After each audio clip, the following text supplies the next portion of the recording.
Welcome, Auburn fans. Welcome, lurkers. Hey, we welcome anybody to a brand new Village Vice.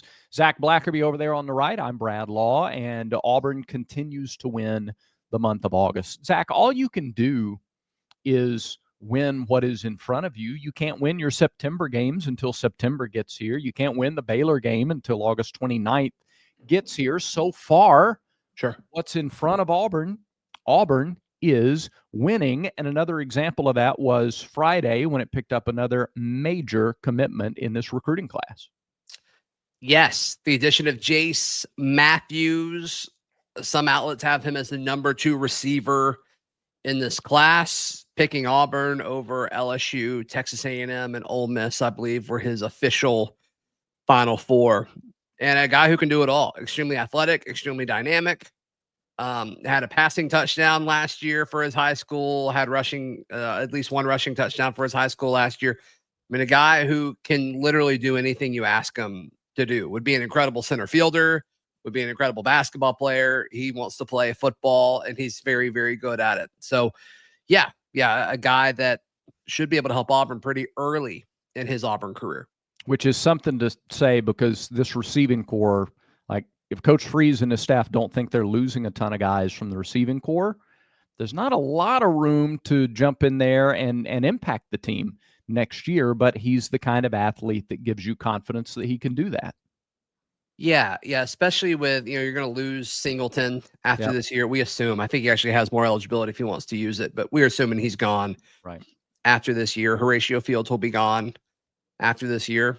And then, just the nature of modern college football. If you're not one of those top 3 or 4 guys, you're always kind of up in the air of, are they going to stay or not? So, you can't worry about the talent that you currently have. You got to keep getting more and more of it. You can't have enough of it in this league because that's who Auburn's competing against. LSU isn't worried about that. A&M's not worried about that. Ole Miss isn't worried about that. And, Jace picked the Tigers. Auburn took a lot of flack before August 1st for where it was in the recruiting rankings and for its approach. And Auburn was outspoken, finally, about its approach and what they were doing. And Auburn said August 1st was a critical day. Now, some people expected that, thought maybe that meant that on August 1st, everything was going to flip. It's not exact. It's more like, when you get ready to buy a house, you set a closing date. Once paperwork starts, it takes a little while for things to turn around, like turning around a big cruise ship. It doesn't just turn automatically. It's a slow process. But we're seeing the recruiting, like the atmosphere around recruiting is different today than it was 2 weeks ago. Yeah, I think so.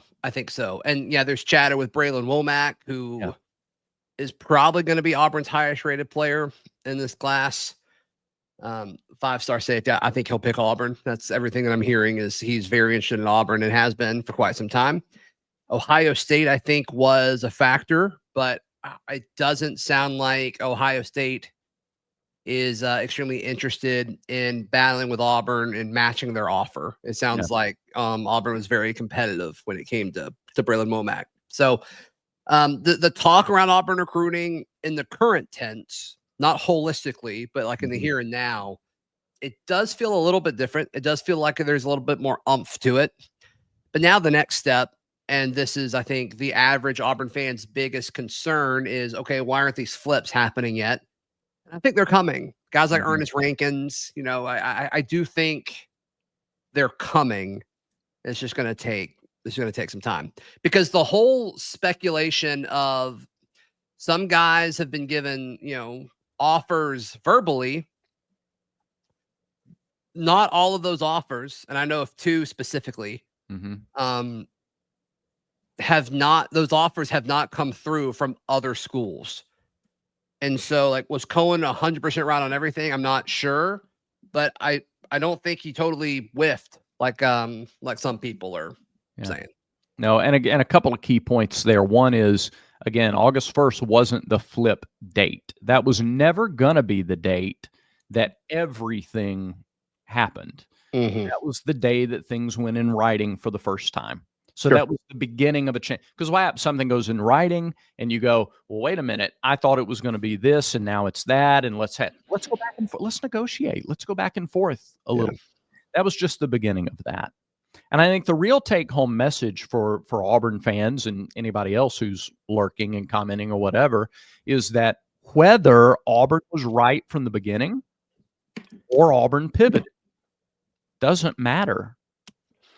In the first big-time head-to-head race since August 1st, first big-time commitment since August 1st, it went to Auburn. That's probably a thought that needs to be echoed a little bit more. Is you're right. It doesn't matter if Cohen was right or not, or if Auburn pivoted. They're in a spot to get elite guys. I mean, we've seen it with Jace, and it certainly seems like it's going to happen with Womack. So, because the messaging, Zach, was from the beginning, we think this is right, but it's a long time until December. And if we have to pivot, we're prepared to pivot. It was never about, internally, it was never about, well, the money's not there, or we're not willing to be competitive, or can't be competitive. That was never the internal messaging. So, again, whether the original plan didn't have to change or whether it did on August 1st, doesn't matter. First head-to-head battle, Auburn wins, and they're projected for others. It's a very different environment now than it was 2 weeks ago or a month ago in recruiting. Yep.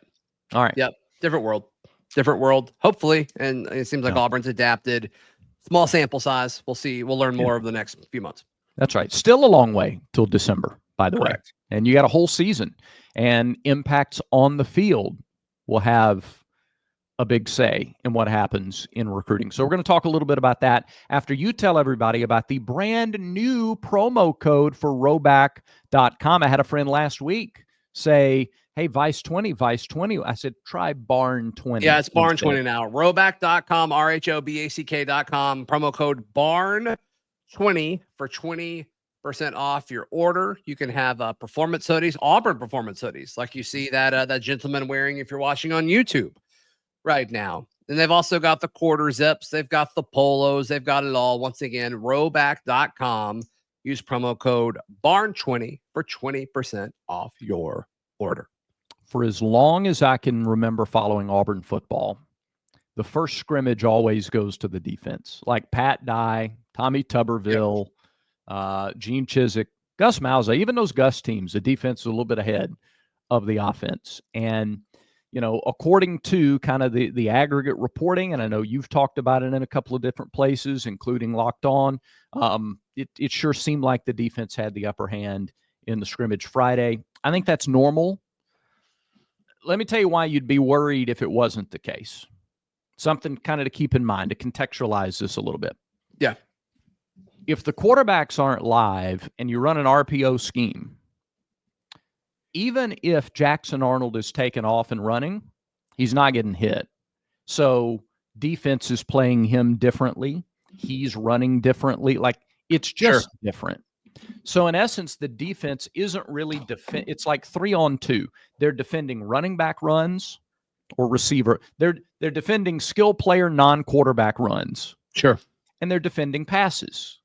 They're not really defending the quarterback run the way they would otherwise. So it's like instead of 3 things to defend, they're only having to defend 2 things. They should have the advantage. And I like this defense, and I think there's a ton of young stars on this defense, but they should be ahead of the offense at this point because they're not having to defend the whole breadth of the offense. Yeah. Yeah. And it sounds like the offense had a pretty good practice on Sunday, Jackson specifically. So, yeah. I mean, that's certainly the narrative. I do have, it did pop up a few questions for me, like nothing that I'm concerned about or anything like that. And, people run with what they think you said, not what you actually said sometimes. But, I would have liked for Jackson to have a moment or two in a live scrimmage. Didn't really seem to happen, but that time's coming. And it sounds like he had moments on Sunday, which is good. Yeah. And then I've got questions about the running back room. Yeah. But they've got time to figure it out. Can I add to the Omar Mabson hype? Please. Because I try, like, when you do this as long as you and I have, we hear all the time about a spring standout or, a fall camp guy, and then he just doesn't touch the ball, for various reasons. Sure. And my first thoughts about Omar, now you've been high on Omar for a long time. My first thoughts are, that's really cool. Like, Auburn's got some running backs banged up in fall camp, and, Omar reclassified, and clearly he's got some talent and he can hang, and he's making the most of these opportunities. I don't know how much we'll see him in games, but he's making the most of the good for him and good for Auburn long term. Sure. I'm starting to come around to maybe it's present, not just long term. So I heard so my son plays 7th grade football, or is attempting to play 7th grade football. 7th grade football coach says, I've been doing this 14 years. And the gist of his message, Zach, was don't get too high or too low on how your kid does in 7th grade. Like, they haven't hit puberty yet. They're not, just because they're a stud now doesn't mean they're going to be a stud when they're a senior in high school. And just because they haven't developed and they're not there yet now doesn't mean. He said in 14 years of doing this, there's only been one guy who was the best player on the field in 7th grade, and the best player on the field is a senior in high school. And he's playing for Auburn University right now. Omar Mabson is the only guy who's been the guy from 7th grade every year on up. Yeah. And we're talking about one of the biggest schools in the state. Yeah. One of the most competitive, most successful. Like, you get on the field, period, you're doing something. To be the best on the field every year on the way up is uncommon. So I think if you're not taking notice yet, it's time to pay attention. Yeah. And I've gone back and forth on, like, how much of this is just Auburn's running backs aren't fully healthy and they're being careful with them, so they're giving more touches to Omar, and how much of it is he's winning some sort of market share of potential touches. Yeah. And it could be either. But when I talk to folks about the offense that are at the scrimmages or at the practices, they bring up Omar Mabson. And I'm not asking specifically about running backs or him or anything like that. So I think there's something to it at this point. Yep. I also think this defense is very, could be underrated. We've talked multiple times about all the freshmen who, if they develop even a little, right, they can lead this team to not be just a middle of the pack. How many times, Zach, we've had to concede so many times over the last 5-6 years. If the defense can just be average and the offense does this, blah, blah, blah. Gosh, if the offense is just average and the defense, blah, blah, blah. This could be a top 3 or 4 defense in the SEC this year, given some of the stuff we're hearing. Like, I think Xavier Atkins is having a great fall camp. I think those interior defensive linemen are having better fall camps than maybe we expected. Sure. And we know about the talent and the depth and the competition in the secondary. But, boy, that front 6 or 7, depending on the formation, I think they've had a whale of a fall camp. Yeah, I do too. Yeah, I think there were like 4 position groups he had questions about going into it. The general not you specifically. You probably did. But, like, mine were running back, linebacker, tight end, and D-line.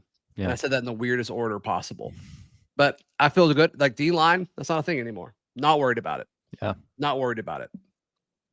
Running back, I still got some questions on.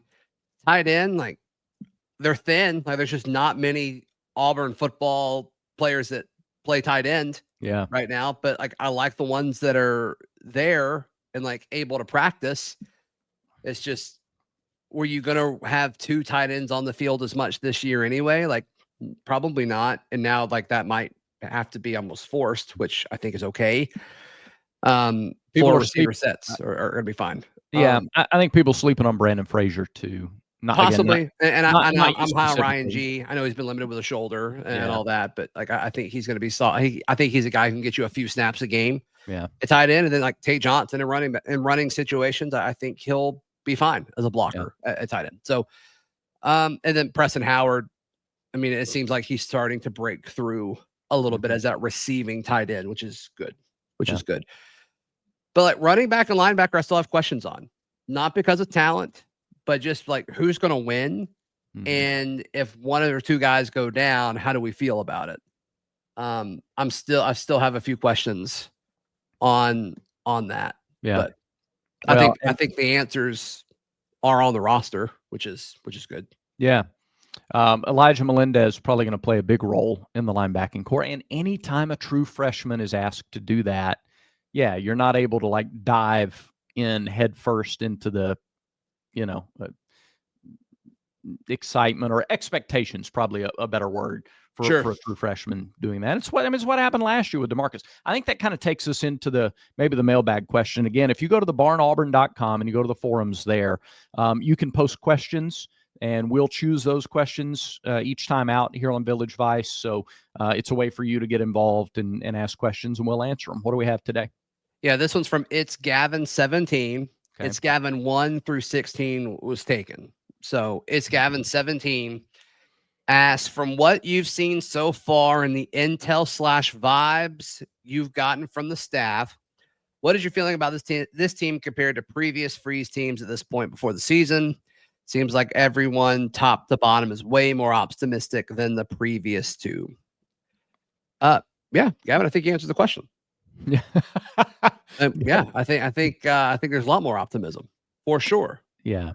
And like there are logical reasons for that. Freeze's first team, he had 2 weeks to recruit. You get a couple of flips, you get Connor Liu, you get Keldrick Falk, you get, some guys you're excited about. But as a whole, like, I don't know. I feel like it was a lot more about roster building and recruiting the entire first season than it was proof of concept on the field. Year 2, you had a ton of stud freshmen coming in, but they were freshmen. You hadn't seen them yet. So there's that little bit of hesitancy. Now there's not really, like, Cam Coleman, and Malcolm Simmons, and DeMarcus Riddick, Malik Blockton and Jay Crawford and Caleb Harris and all of these guys. And now you've got another crop of freshmen coming in, and you've just watched one freshman class explode on the scene and be productive and raise the roster level considerably.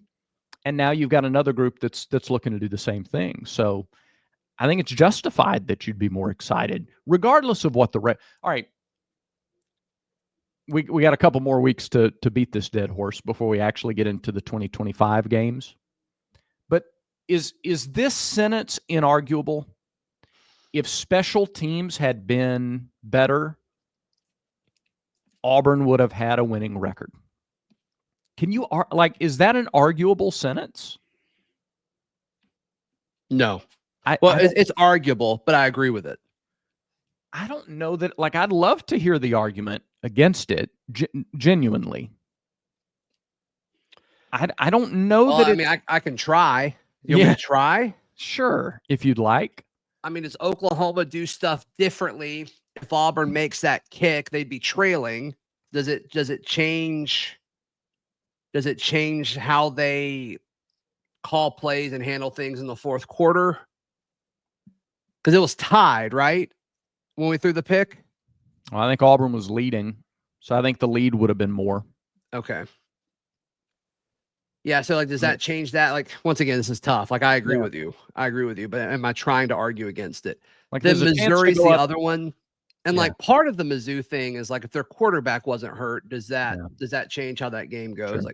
Possibly. Or if that wasn't your statement. So once again, does Missouri, do they become more aggressive later in the game, which they were aggressive towards the end, and they had that, I mean, to their credit, a really impressive drive to kind of win the thing. So, but yeah, no, I mean, it's tough to, I think it's arguable, but I wouldn't argue against it.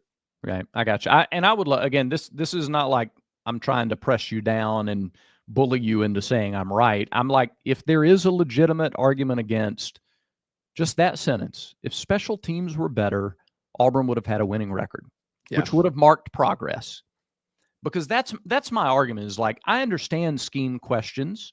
And there are times I'm do we really want the quarterback to make every decision? Aren't there times where man, just call a play, run a play. That's kind of where I'm at with it. But that's kind of where I'm at with it. It's like, why? I mean, there's so many good college offenses that make things happen with average quarterbacks, but a lot of it's just like predetermined stuff. And that's not what Hugh Freeze's offense is, which I understand the argument for it, because if you got a guy who can make the decisions and is athletic, like as a defense, you can't really do anything about it. But yeah, there are some times where I'm like, let's just like let him execute. Let's just let him run a play. But I don't know how much of that we're going to see. And I get that. That's a separate conversation. My stance is, even with that in place, if special teams is better, the record improves last year. And so, yeah, sure. There are so many you don't have to stretch to be lots more enthusiastic about this season than the first two. Yeah, I mean, we would waste. I mean, it seems like there was a game that would be wasted because we'd started on our own 5. Correct. And we wouldn't run anything. Yeah. Does that change this year? Possession of game's a lot. That's a lot. Just to kind of feel like we're mailing it in. A possession a game, 15 yards on a drive matters. Yeah. It clearly matters because I do think a lot of the play calling is based on field position. That's not Freeze has said that plenty of times. Yeah, he said it directly. Yeah. So it matters. Start a drive at the 25 or heck, even the 30 or 35 would be great. And then go to work. So, all right. Thank you for those questions. Again, thebarnauburn.com. Make sure you're a part of the conversation. It is, it's a lot of fun this time of year as we get closer to kickoff. 18 days. Holy cow, 18 days. It doesn't feel real. You're telling me. Doesn't feel real. I don't know if you saw what I put up on social media this weekend, but I saw the biggest flex I've ever seen in my life. I did see this, but for those who didn't, explain what you saw. Yeah, I do some of the media stuff for my church that I go to, and we had this men's retreat, and I'm downstairs in like the control room for the broadcast stuff. And Jim Kelly was one of the guest speakers, and he's just chilling, waiting to go on, wearing his Hall of Fame jacket. And then he walks up there and he speaks in his Hall of Fame jacket. And it's just like, he's sporting it like it's a normal blazer. And I'm like, yeah, I would do that too. Let's just wear the Hall of Fame. He had a ring too, which I actually didn't realize you got a ring when you went into the Hall of Fame. Yeah. But he was wearing that too. It's kind of crazy.